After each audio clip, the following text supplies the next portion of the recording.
Hi, everyone, and welcome to the Virgo February 2023 weekly. And this week, instead of an illumination reading, it's a love reading. This is I Am Illuminated Tarot, a place for you to better connect with and illuminate your own personal spiritual importance. So hi, everyone, and welcome. This week, I'm doing a love reading for each sign in honor of Valentine's Day here in the United States, but also just to honor the energy of love in general. This month really asks us to focus on relationship dynamics. We had a Leo full moon, which really asked us to honor what's in our heart. And so I thought, what better excuse than Valentine's Day to really lean into that energy here.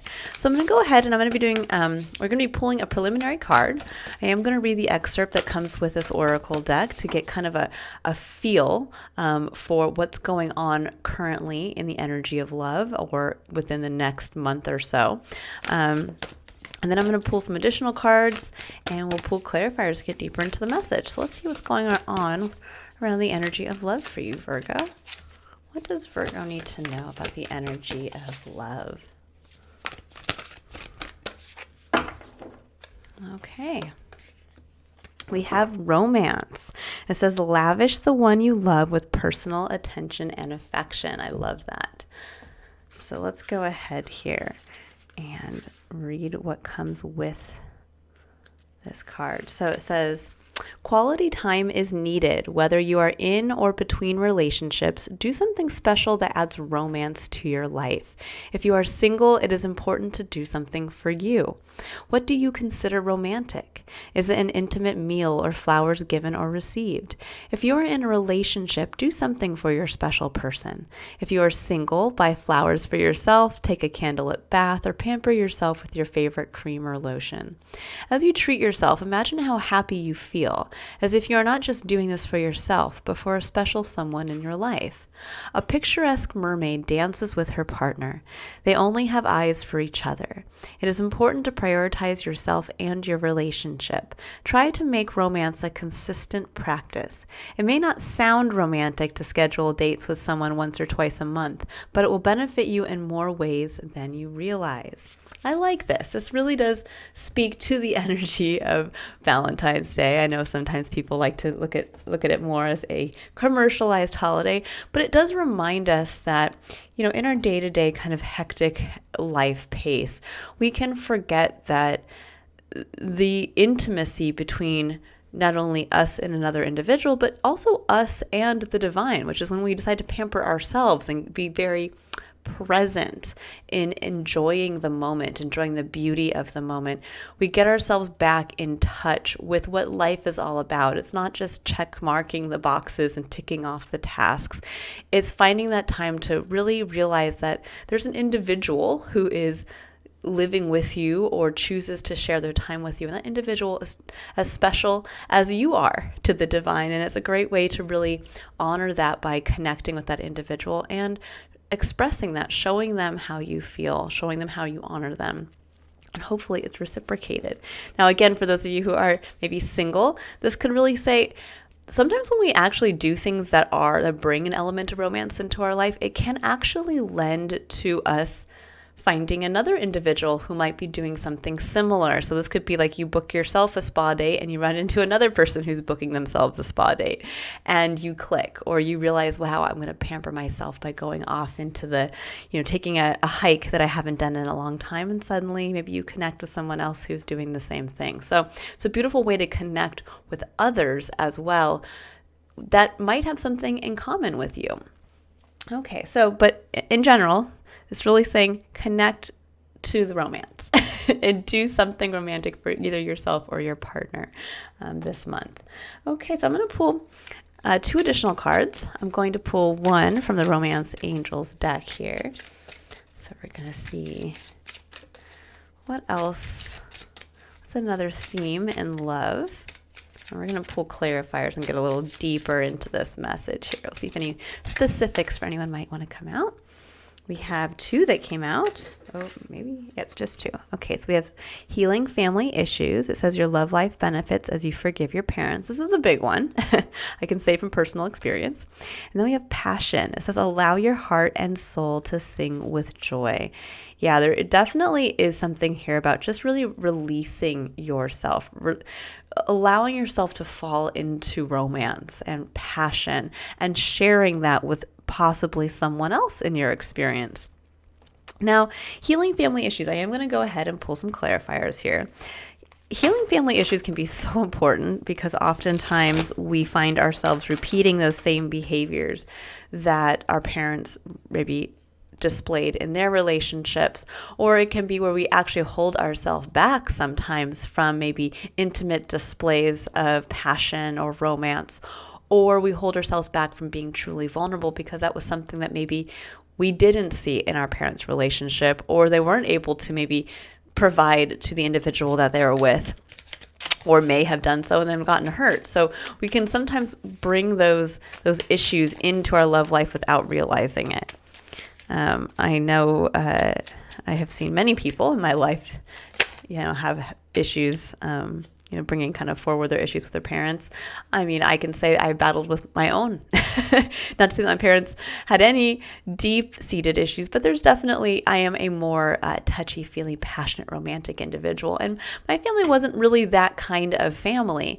And so it did take me quite some time to really allow myself to lean into that part of who I need to be in a relationship to feel that romance and that passion. So, but I do, with the High Priestess coming in, this really speaks to a deep knowing, a deep understanding, getting to that place of kind of universal wisdom, of really being able to see your parents as the individuals that they were. We can often have a hard time distinguishing or separating the parents that we looked at as parents as a child, who should be perfect, who should be able to do everything right, who should have all the answers, and the people that they actually are, which are just like us when we get older, which is we never really know all the answers. We never have it all together.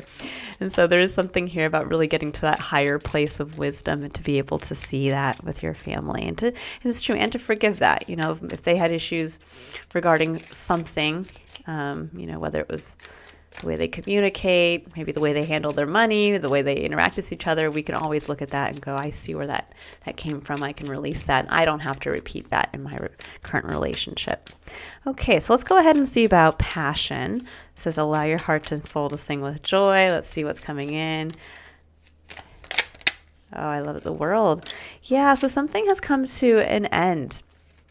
Maybe there has been a long period in your experience where there was kind of a lack of passion.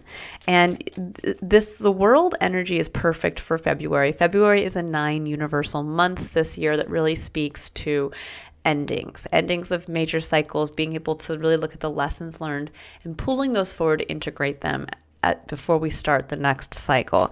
And so it may be that maybe up until this point, you didn't really have that ability to really to allow your heart and soul to sing with joy. I mean, that's when we think about passion on that level, that's like you feeling free in love. Yeah, and the 9 of Cups. And that might be because you have a deep wish wanting to come through around feeling that way, feeling free in love. That's really what's coming through.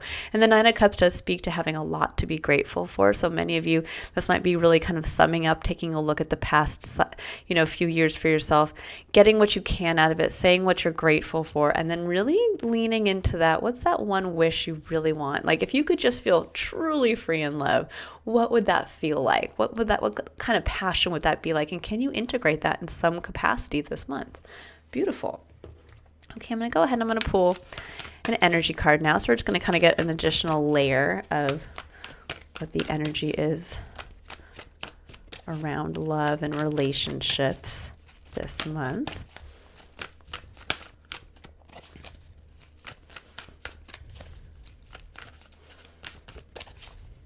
Yeah, I'm really getting that just intuitively. Oops. I just want it to come out. So we have the Temple Path. Intuitively.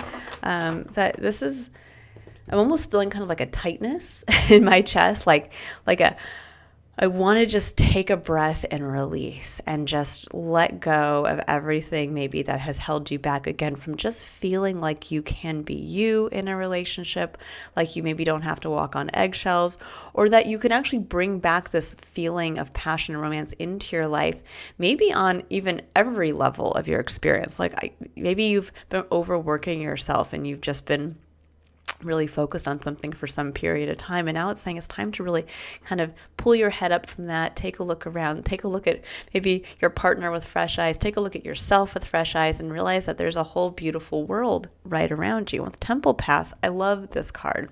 So number 12, it speaks to the number of divinity for me, the God number. And the Temple Path really speaks to knowing that you are always on your path, that there is a divine design to kind of what we experience. But I do love it also kind of speaks to being like you're almost right there. You're almost ready to walk into the temple. And I do like how it's intuitively coming through as almost like I could see a couple being married in this little gazebo that's here.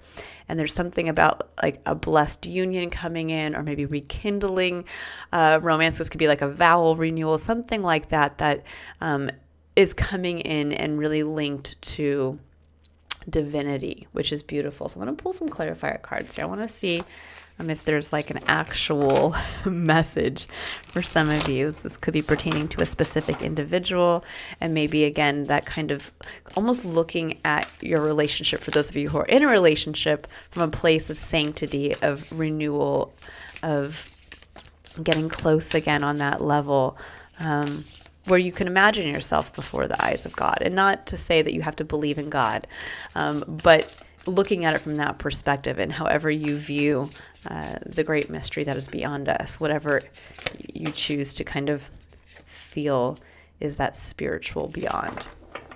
The Fool, I like it. A fresh start. Talk about a leap of faith, truly. So there is something here around, maybe for some of you, this could actually be a new relationship. And I'm getting a feeling of kind of, it's almost, there's a destiny here. Again, part of the divine design, and it may be headed for some of you into a marriage type commitment. This could also be where you are leaping into, possibly if you're in a current relationship, the Fool is a fresh slate kind of energy. It's the number 0 in the tarot. So it's that point where kind of nothing and everything exists at one time, and you get to choose what you leap into from this point forward. So there is something here, it's almost like a cosmic reset with the world coming in saying that there's been a long kind of difficult cycle probably that's come to an end. And now you get to move forward with this fresh energy in your relationships or in a new relationship that's coming in. Beautiful.